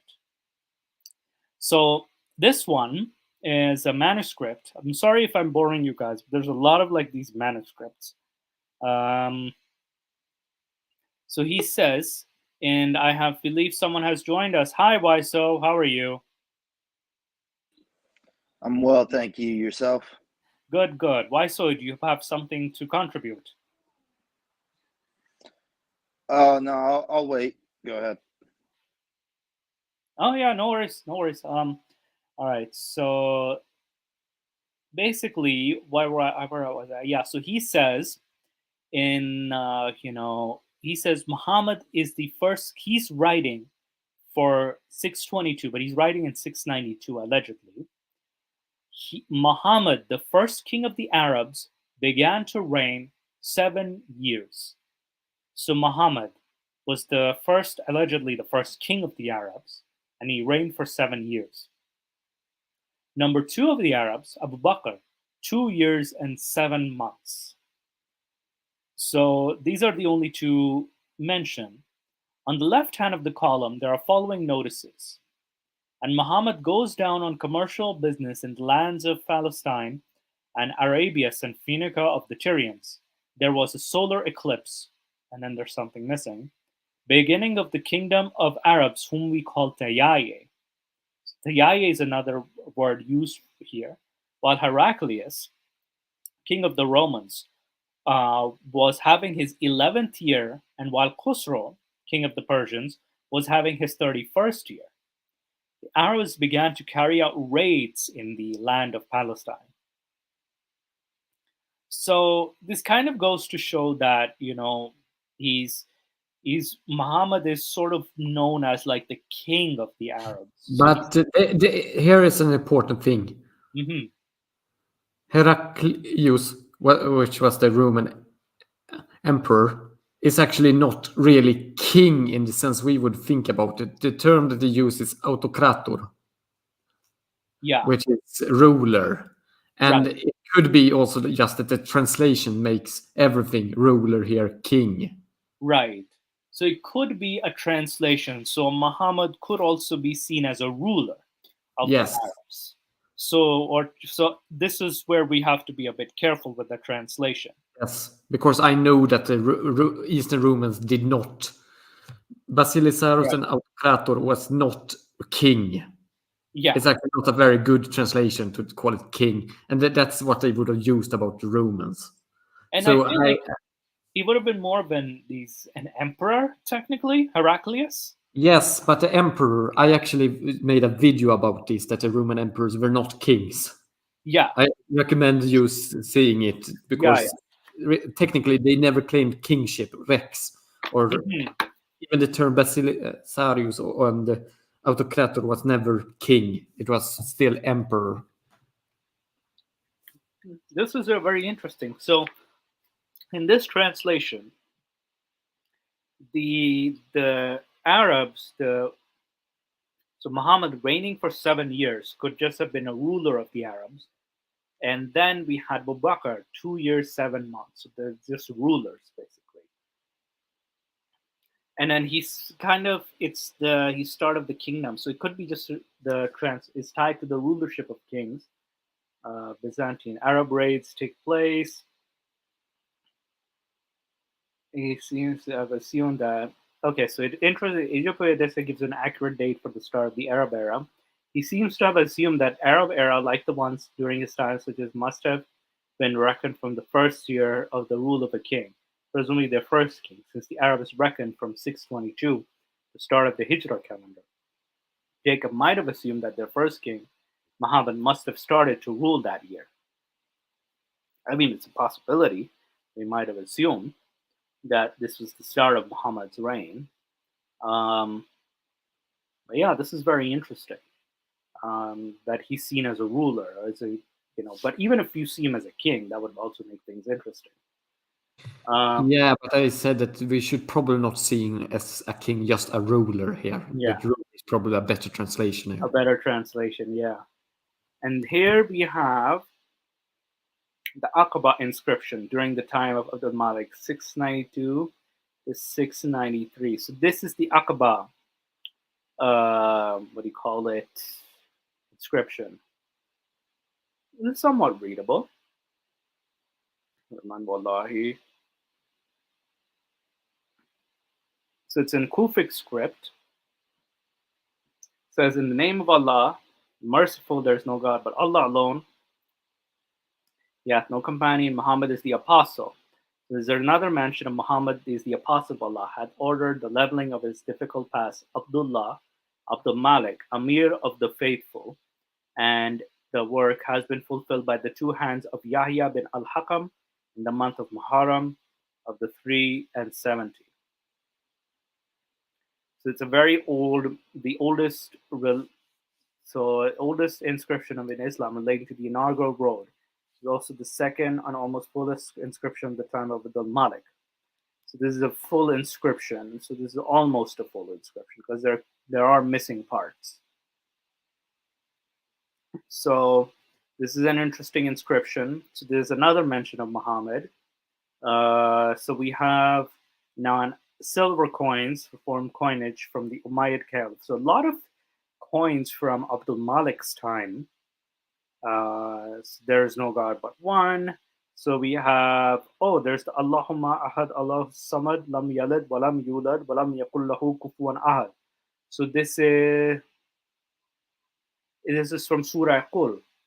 Surah Qul is but it doesn't say Qul, it just says Allahu ahad Allahu samad lam yalid walam yulad walam yakul lahu kufuwan ahad, which is God the one, God the eternal. He did not beget nor was begotten. There is none like him. So this is actually from the Quran itself. And the reverse margin says, Muhammad Rasulullah arsalahu bi al-huda ad-din al-haqqa al-din al-haq liyadbiru ala al-dini kullahi wallah kariha al-mushrikun. So Muhammad is the messenger of God, whom he sent with guidance and the religion of truth, and he might make it prevail over all religions, even if the associators were averse. This is the coins. These are the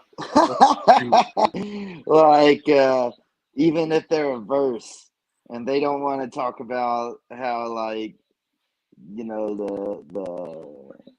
eye of the sword or 929, yeah. but like Even if they're a verse, and that's like some of the oldest coinage. That's really funny, dude. Kariha is also hateful, if they are resentment or hateful.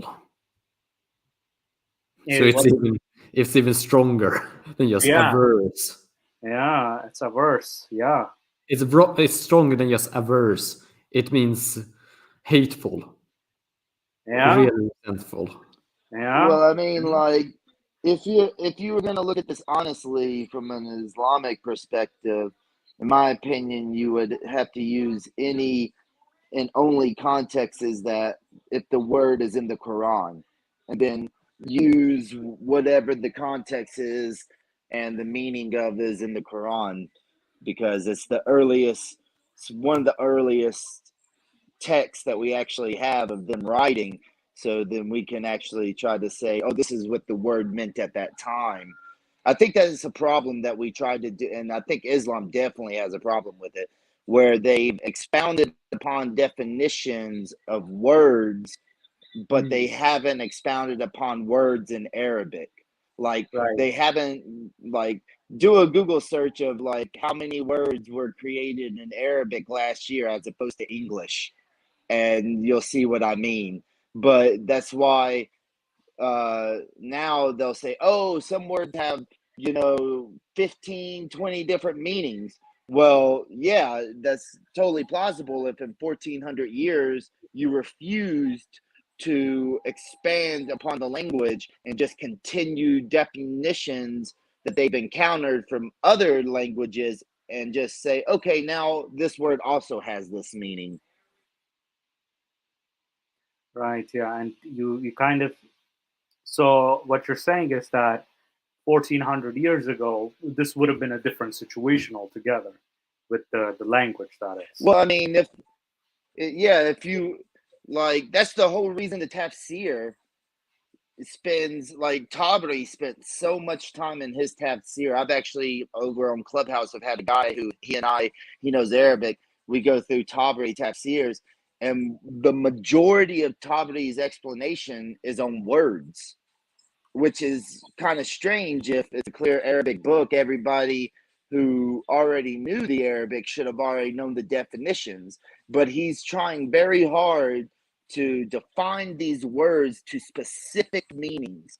Might I explain it for playing devil's advocate again? Sure. I mean, Tabari wrote in Arabic, but he wrote for a Persian Arabic Persian Arabic audience. In other words, there exists a lot of Persian peoples that did not have Arabic as their mother tongue.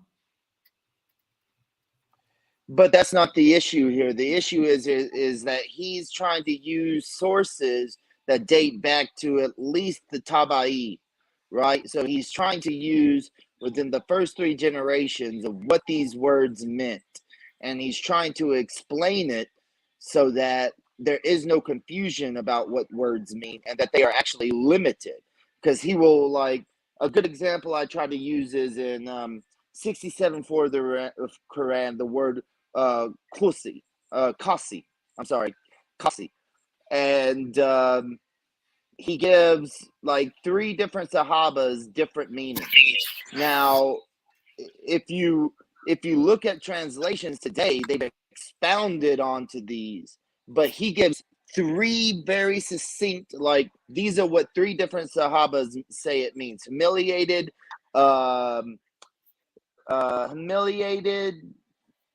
fatigued, and something else I can't remember, but I don't see how you can say humiliated and fatigued mean the same thing. So that's what I'm getting at. Like, I don't believe that they actually had meaning to a lot of the words that they're using, or that they could really define it. So there was this extensive concept that they need to go back and make sure that all of the words that they utilize in the Quran, because you got to think this is going to be the future of their writing and their literary text, so they need definitions, right? So I think that, to be honest, you'd have to say, in the Arabic, what does this word mean in the Quran, and how is it used according to the Quran? Because outside of that, you really don't have anything. Yeah, that's interesting, because he's going back. So um, what you're saying is that Tabari was trying to like explain to his audience that, you know, it this was like there were issues with certain words.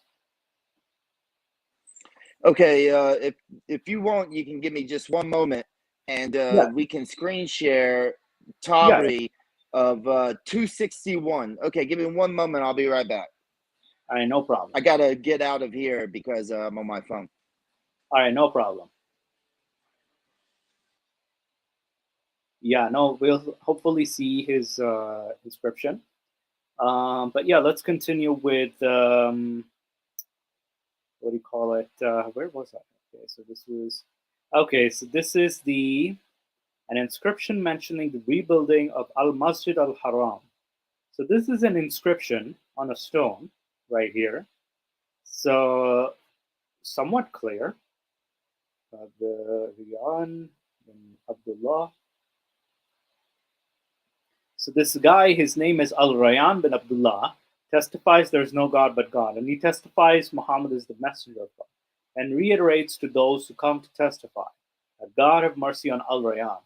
He may forgive him and cause him to be guided to the path of paradise. Then I may ask him for martyrdom and on his path. Amen. This was written in the year the Masjid al Haram was built in the 78th year. So the Masjid al Haram was being rebuilt. Hey, hi, Waiso. All right, so the link that I sent in the background, Okay, so you and sent the link. Stop if you sharing. but before you do that one, go to corpus.quran.com and go to 261 of the Quran, and this will lay the foundation of like how I came to notice this, really, like, because you also got to think there's a reason why Islamic sources are so closely guarded that they don't want them translated. Like, So you're saying you know, it's at very corpus.quran.com? Yes. All right, corpus.quran.com.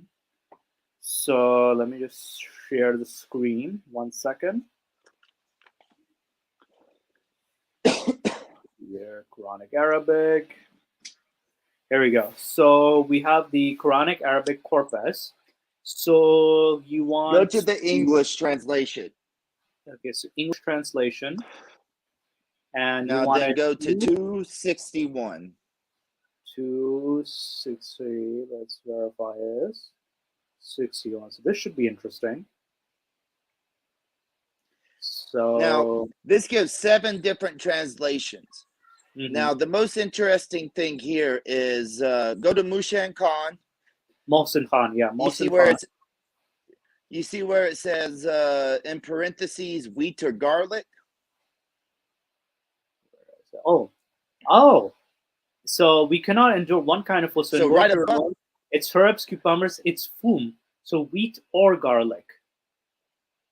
So what's important here is that the other notice he doesn't want to translate the word fum because he's trying to be a little bit honest here.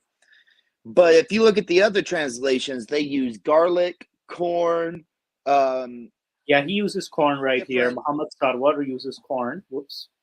Arbery uses corn as well. But this guy, he doesn't. He says it's wheat or garlic. Interesting. And Shakir, and it's lentils, so it's garlic. So he translates it garlic. Yusuf Ali, it's garlic, lentils, and onions. So cucumbers, and it's corn. So Pickthall says it's corn, and it's garlic, and it's lentils. So here, Mohsin Khan is the only one who says it's fum, wheat, or garlic. So now fum is the actual Arabic. So right. He didn't translate the Arabic. He, because now if you go to the Tabri link that I sent you, let me. He spends about 2. So he spent. So let's open Tabari, shall we? All right. Screen. So where's Tabari? See, this one's in Arabic. This one actually caused a pretty big uproar when we were doing it on Clubhouse. Now, as you scroll down, you can see he did what, 7 or 9 pages on this section alone. This one verse, 9 pages on this, right? So, okay, so two and a half of them. 261. Jeez, 261, and he's actually done 9 pages on this. Yeah. 2.5 of these pages are just on the word "foom." Hang on. Is there a way to translate this? Oh, English. There we go. No, it won't. It will kick you out. Oh, this one crap. isn't on the English. Wow. So yeah, because they don't want this translated. You know what Wow. I'm saying? Like, there's no reason they couldn't translate this. They've translated. This site has like other ones, and then Ibn Kathir has been translated. So there's a reason they don't want Tabari translated. But so the main thing here is, even if you, I ran over it with the guy who speaks Arabic, who's a disbeliever, and essentially what it says is that Foom, Foom has about 5 different meanings allegedly. Now, some said that it was so this is the weirdest part, because Tabari waited until the very end to mention this. In Ibn Masud's Quran, the word thum is used and not the word fum, and that Ibn Masud says that thum means garlic, and Ibn Abbas says that fum in the ancient Arabic was used as fumulu lana, which was bake bread for us. So he's saying that it essentially means wheat. Okay. Now, there's also people who said that it meant wheat. I think Qatadam said that it means wheat. And then if you want to go to if you want to, this is the interesting part that they actually did translate. If you'll go to qtafsir.com real quick, this is like the really interesting part. So what is the tafs? Which one is it? qtafsir.com. Tafsir.com. I'm just trying to open this. Okay, so it opens. Let me just screen share this. 1 second. Share screen. And there we go. So we have Q Tafsir right here. Surah Al-Baqarah. Yeah, you're going to go to Al-Baqarah and then go to select arrow up top. Select is verse 61, right? Yes. All right, let's go. Now go 1 page over. They always start a page before. Oh, wow, next page. So then now go down slowly and I'll show you where to stop. Right. Okay, so right there, right? Yeah, it's fum. Ibn Abbas said that fum means garlic. He also said that the expression. Now, according to Tabari, real quick, it can be bread as well. According to Tabari, it's bread. It does, yeah, but according to Tabari, Ibn Abbas said that it means bread. So what they done here is they used a different source than Tabari to say that fum means garlic. But keep going. Yeah, but I read it in Arabic here in the so Ibn Jarir commented, if this is true, then fum is one of the words whose pronunciations were altered. The letter fa was replaced by the letter tha, since they're similar in sound. Allah knows best. So Ibn Jarir this is basically Tabari. Others said that fum is wheat, the kind used for bread. Al-Bukhari, some of them said that fum includes all grains or seeds that are eaten. So, to what my point was earlier, that they really were trying to nail down what words meant because they didn't know. And that if the Quran was going to become the standard of reading and writing and essentially the definitions of words, they really needed to find out what allegedly these words meant. And I think that this original Tabri explanation that's 2.5 pages is an example that a lot of these words in the Quran, nobody knew what they meant. Like nobody. And it's Tabari says here that it could be bread from one source, and then he says that it could also be what the, I wouldn't say dough, but the grain that you use to make the bread. And that's here's why that's important, right? Real quick, because in context with the verse, they ask for Allah to give them produce from the earth like they do lentils, cucumbers, and onions. Now, if this word means bread, then that's completely out of context, right? Because you can't grow bread. It's a human concept to make bread. So they're having to cipher out certain meanings, and then they choose garlic because it was in Ibn Masud's. And if you want to go to the third page, this is the most interesting part. You want to go to the third page, cultural Jenny. Go to the third page and tell us what it says, Tabri's opinion about the Qiraat of Ibn Masud. I mean, he states several things here that it could be hinta, which is wheat, and hubs, which is bread. And, he goes into that, far into this about, different arguments for back and forth here. Interesting. So it's but if you go to the third page, on the bottom, and then it's like at the very okay. I'll wait. First page on the bottom, you said. Yeah, at the third page, towards the last paragraph, he mentions Qiraat of Ibn Masud and how it's the correct Qiraat, and how this word thum is one of the words in the Quran that got replaced. It's actually very interesting. Interesting. And Ibn Masud read this as thum, as indicated here. So it kind of goes to show that there were words. He says that thum is from the old language. So thum is the older language. That's what Tabari said. From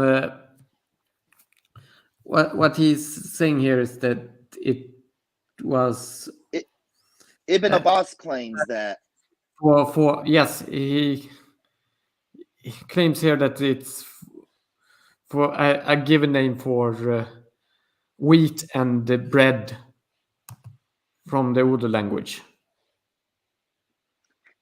Now, the weird thing here is there's no evidence for that. And that's the reason I'm saying that the Quran, they were trying to base their language off the Quran. They were trying to utilize it. You know what I'm saying? They're trying to succinctly put every word that they had, and they knew for sure, and equate it to that. But if you keep reading, Ibn Masud actually gives like a weird interpretation of this word, trying to compare it to like honey and tree sap. Like he's trying to say that, oh, well, it's kind of like how honey, tree sap can look like honey, have the texture of honey, but they taste different. This is the same as thum and so it's kind of like mental gymnastics, basically. Yes, he's trying to. What he's doing is he's trying not to sound heretical. You know what I'm saying? Like, because it's dangerous. But so this is just kind of the example I wanted to give to explain why I have this position that they don't know what a lot of the words in the Quran are. Right, like the other day, and the way I tested this, when a Muslim came onto the panel when we were talking about this, and he hadn't heard the argument, I said, "What's the word for garlic?" And he said, "thum."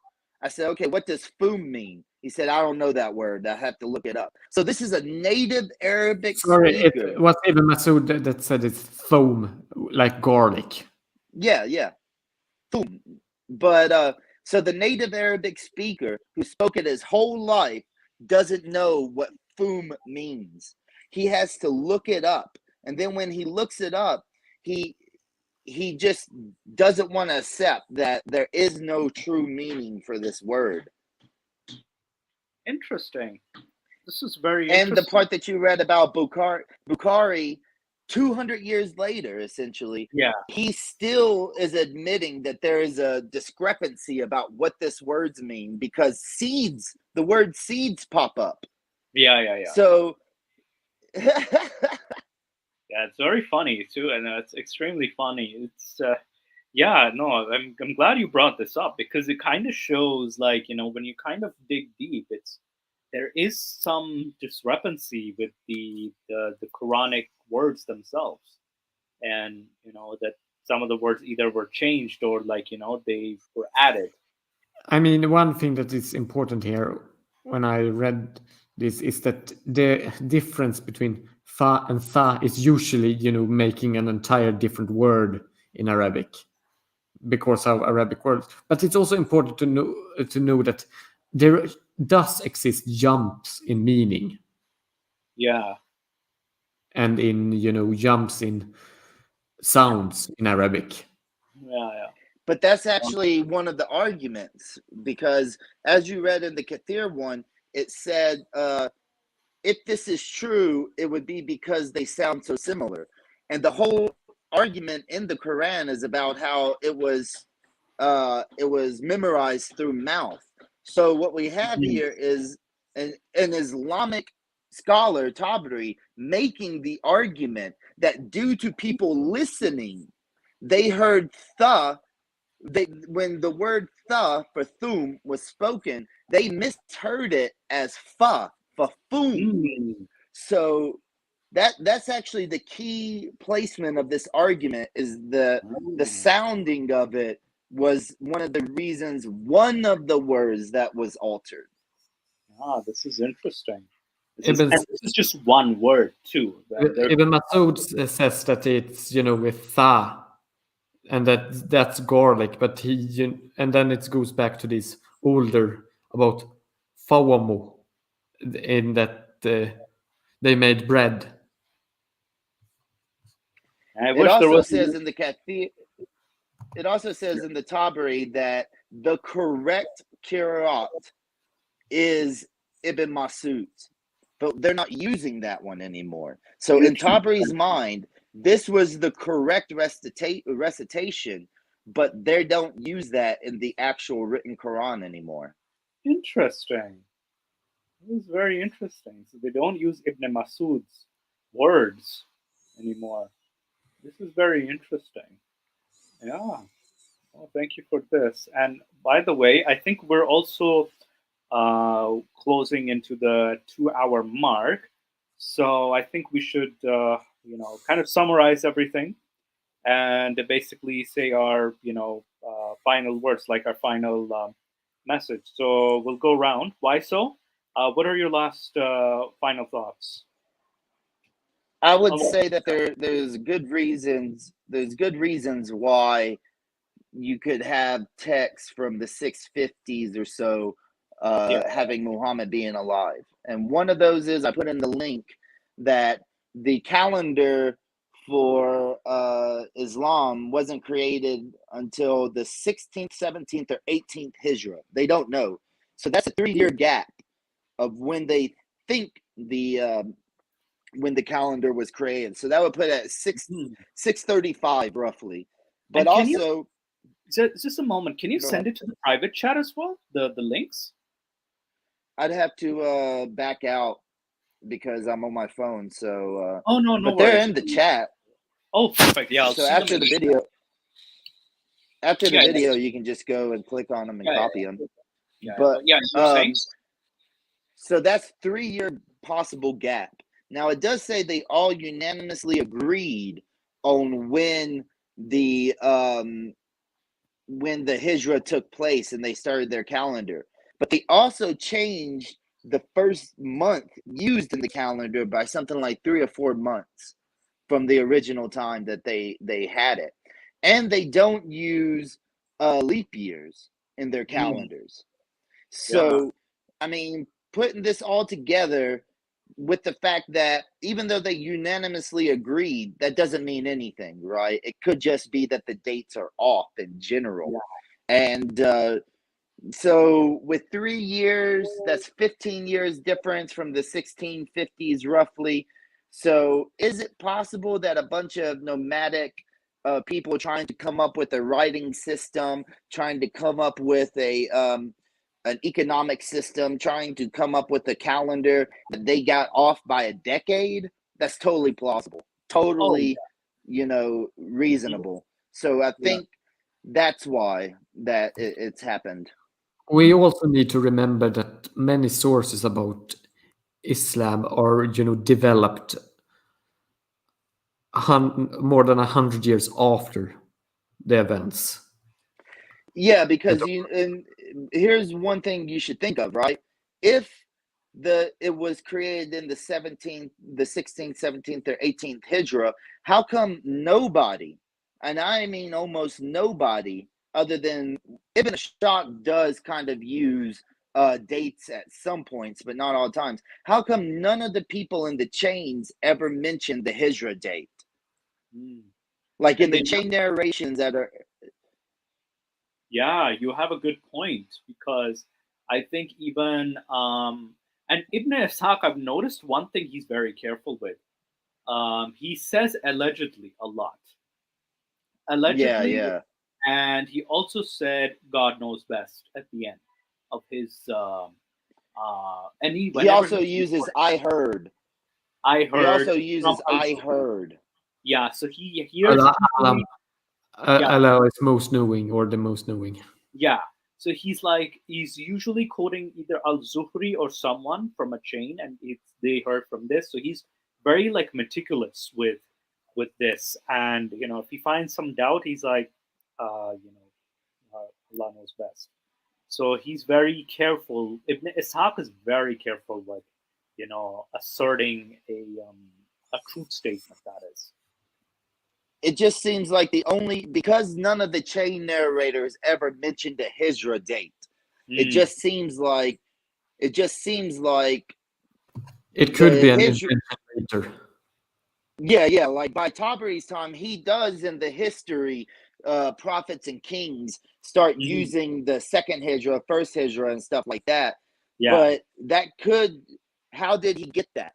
Because what before him, what source material do we know of that uses the term of the Hijra calendar? As far as I know, there isn't any. So, neither do I know.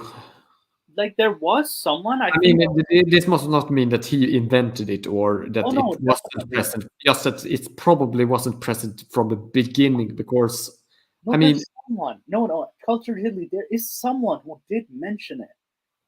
It escapes my mind. It's someone Tabari bases his work off of. That is. So Tabari is basing. Tabari uses a lot of Ibn Ishaq. A lot of Ibn Ishaq, but then there's another writer he's referencing, and I forgot his name.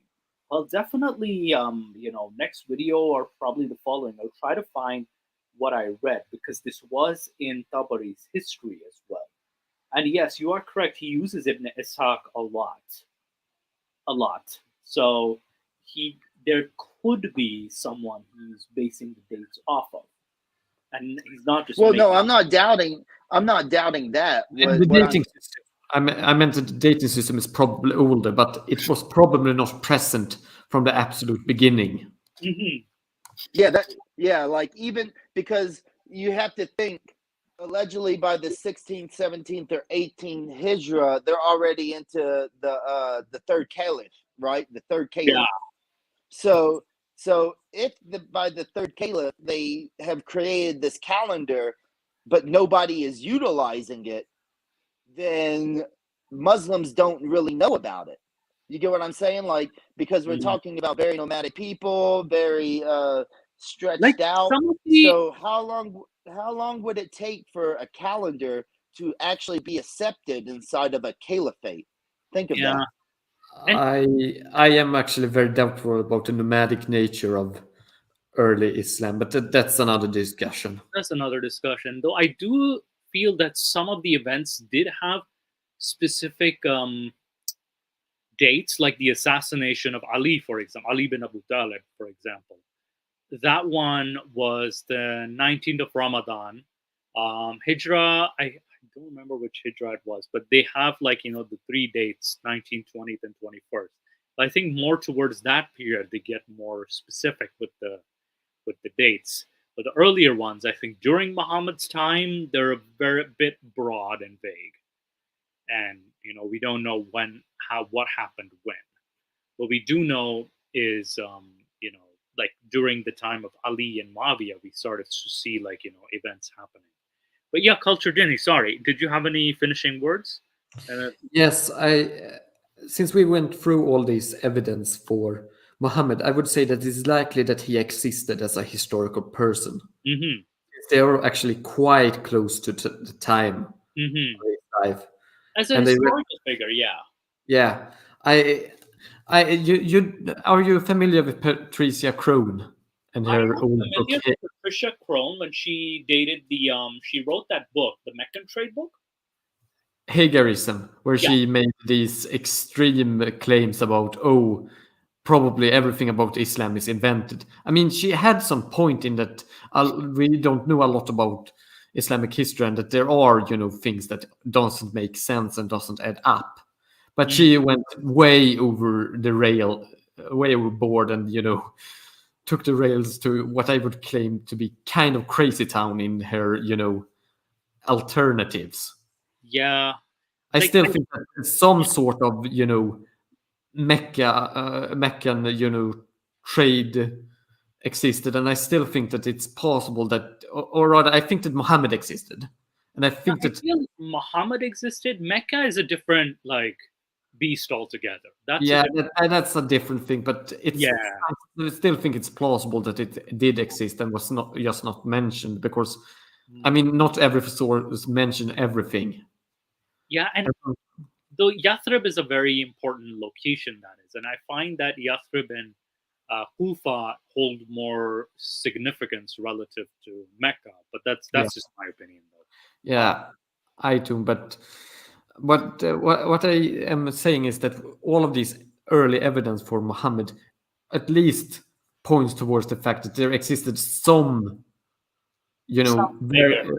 some Islamic prophetic figure very early. Yeah, it's like, and he was seen as like the first ruler, like sort of first. I feel, yeah, that you do have a point that there is Especially, somewhat. what was most shocking was that merchant part. Mm, yeah, the That merchant one part was, was very interesting. yeah, because that would, connect it very neatly into the The traditional Islamic Islamic narrative. narrative. Yeah. It doesn't mention Khadija specifically, but it does mention a merchant. So he is someone who's well traveled, who has traveled to Palestine and Syria and all these locations. So there is some historical person who had the title of Muhammad. Um, so yeah, no, you have a good, that's a very, and we didn't go through all the sources. I apologize because Yeah, we got into a very interesting discussion with, there are a lot of it. yeah, There are there's also, there are also strange counter sources which Mhm. tells events that are not recorded in Islamic history or even goes against certain recorded events. Yeah, But I don't think that that still invalidates the main point that there was some sort of religious monotheistic religion based upon yeah. Muhammad's at least charismatic personality. Yeah, yeah, and I think this. Also, a very short thing about the early Quranic manuscripts we have that are Mhm. different from the mainline Quran that we have today is that even if they are different, they still contain the majority when you compare them to the mainline Quran of what is in the mainline Quran, Yeah, which does at least signify that a lot of it is actually preserved. yeah, and And what's interesting is that it's my concern's more with the Quran. Like there, even though there are differences, there's also like what inspired these stories, because these stories already existed, the stories of the Quran. Yes. And that's what makes it interesting. There are earlier sources of the Quran itself that it points to, like earlier sources, and there's a lot of Christian sources. I think we were just talking about that earlier, which we'll cover in a future video, Jewish Yes. and Christian sources. But yeah, I think we should thank you guys so much for joining the panel today. It was a very interesting discussion, but No again, problem. I know we went slow because, and there's a 2 hour, I would like to keep it 2 hours. And yes, Nick, no, Nick, no. So yeah, Nick is still being very naughty when even from the hospital. Seriously. He's being very naughty. He's taking his nephew to the hospital, but he's still being very naughty and watching and listening to us speak. So he's committed. So, but yeah, thank you, Culture Ginny. Thank you, Wiso. Today I won't be doing a Discord because there's today I have to just catch something. I have something, All right. but we'll see you guys all next week then. Thank you, Wiso. Thank you, Culture Ginny. Thank you, everybody who joined us today. It was fun and it was fun and interesting to be here. Yeah, it's fun and interesting. Yep, Thank I appreciate it. You be safe. All right, take care, guys. Bye now.